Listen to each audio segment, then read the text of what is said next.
আজকে তোমাদের একাদশ শ্রেণী সেকেন্ড সেমিস্টার বাংলার আজব শহর কলকাতা থেকে 2, 3 ও 5 নম্বরের প্রশ্ন উত্তর সহ জানাবো। তো তোমরা ভিডিওটা শেষ পর্যন্ত দেখতে থাকো। আর যারা চ্যানেলে নতুন আছো চ্যানেলটা সাবস্ক্রাইব করে দিও এরকমই ভিডিও পাওয়ার জন্য। এর আগেও তোমাদের বিভিন্ন গল্প কবিতা থেকে প্রশ্ন উত্তর কিন্তু চ্যানেলে আপলোড করা হয়েছে। তো যারা দেখোনি তোমরা চ্যানেলে গিয়ে ভিডিওগুলো কিন্তু দেখতে পারো। তো দেখো 2 নম্বরের প্রশ্ন প্রথম কি পড়বে, তাই নিয়ে একখানা প্রামাণিক প্রবন্ধ লিখব ভাবছি। প্রাবন্ধিক কোন বিষয়ে প্রবন্ধ লেখার কথা ভেবেছিলেন?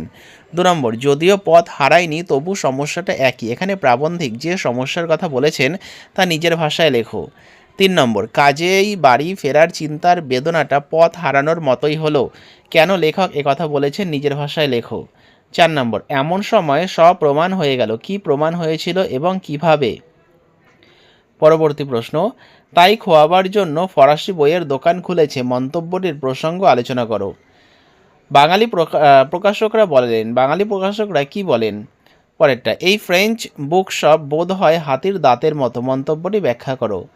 পরবর্তী প্রশ্ন, সেই ভরসায় ঢুকলুম। কোন ভরসার কথা বলা হয়েছে? 9 নম্বর, মহা মুশকিল এখানে কোন সমস্যার দিকে ইঙ্গিত করা হয়েছে? 10 নম্বর, আপনাদের আশীর্বাদে আর শ্রী গুরুর পায় প্রসঙ্গটি উল্লেখ করে ব্যাখ্যা করো। 11 নম্বর, মেম সাহেব খুশ। এই মেম সাহেবকে তিনি কী কারণে খুশি হয়েছিলেন? 12 নম্বর, সে ভরসাও দিলেন। কে কি ভরসা দিয়েছিলেন লেখো। 13 নম্বর, বইয়ের দোকান তার নয়, বইয়ের দোকানটি কার?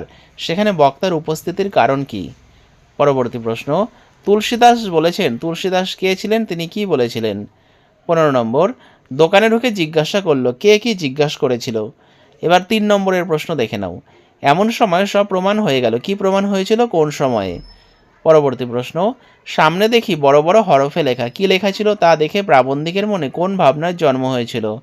পরবর্তী প্রশ্ন, কথাটা যদি সত্য হয়, কোন কথা? প্রাবন্ধিক এখানে কোন সংশয় প্রকাশ করেছিলেন? পরেরটা, তাই আন্দাজ করলুম। কোন পরিপ্রেক্ষিতে প্রাবন্ধিক কি আন্দাজ করেছিলেন? 5 নম্বর, আজব শহর কলকাতাই বটে। কেন প্রাবন্ধিকের এমন ধারণা হয়েছিল? এবার 5 নম্বরের প্রশ্ন উত্তর দেখে নাও। 1 নম্বর প্রশ্ন, কলকাতায় এসে বাঙালি হয়ে গিয়েছে। কার সম্পর্কে এই কথা বলা হয়েছে এবং কেন? সুখ দুঃখের 2-4টা কথাও বলে ফেললেন। কে কি কথা বলেছিলেন লেখো।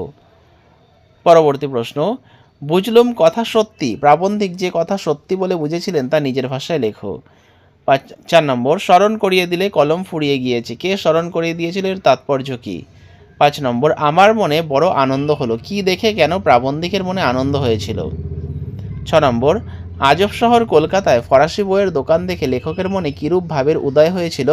দোকানের ভিতর ঢুকে লেখক কিরূপ অভিজ্ঞতা সঞ্চয় করলেন? তো এই প্রশ্নগুলো তোমরা খাতায় লিখে মুখস্থ করতে থাকো।